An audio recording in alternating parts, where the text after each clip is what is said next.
Merry meet, friends, and welcome back. Today's topic is what is modern paganism? Historically, paganism has had many different meanings, but for today, we're going to be discussing the more modern usage of the term. Paganism is a term used for a whole host of non-Judeo-Christian religions. Best known examples would be Wicca, Celtic, and Shamanism.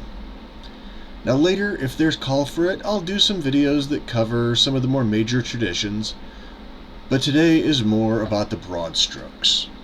The three most common aspects of pagan religions are that the vast majority of them are nature-based.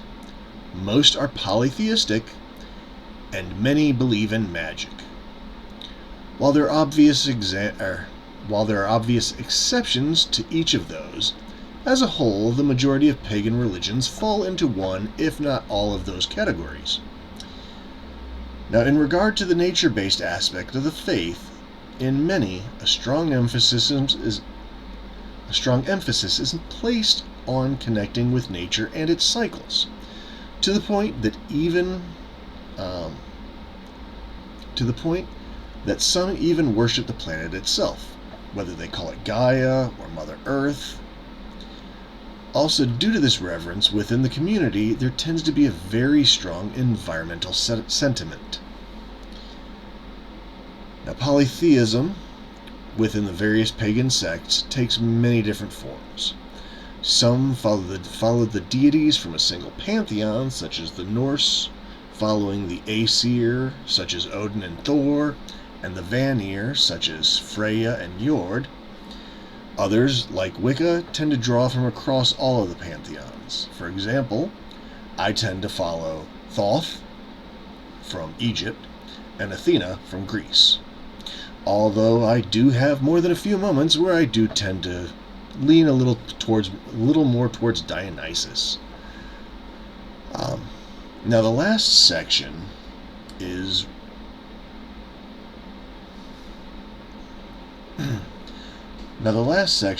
one of the things that really shows how personal paganism is towards the individual practicing it.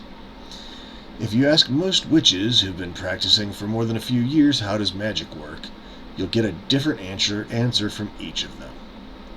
Whether it be by forcing realities to submit to your will, or praying to the Lord and Lady to bring your goal to fruition, magic is a core concept to most pagan faiths. Now, as I said, there are some deviations from these. Some examples of the pagan groups that deviate from the above beliefs. There's secular paganism. It's non-theistic and embraces a nature-centric philosophy and practices. As such, it de-emphasizes the belief in magic or the various deities. There's also Christian paganism, which tends to follow the Christian pantheon, but also incorporates witchcraft and even nature worship into its beliefs.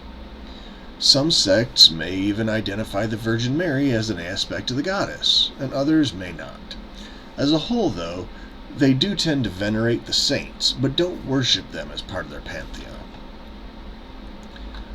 Lastly, there's Hellenism, which follows the ancient Greek beliefs and practices, like worshiping the ancient Greek deities and nature spirits, as well as venerating their ancestors.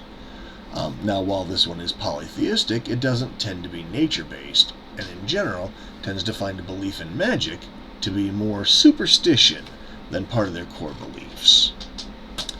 So, to paraphrase one of my friends, pagans worship the old gods, whereas witches are the ones who cast the spells.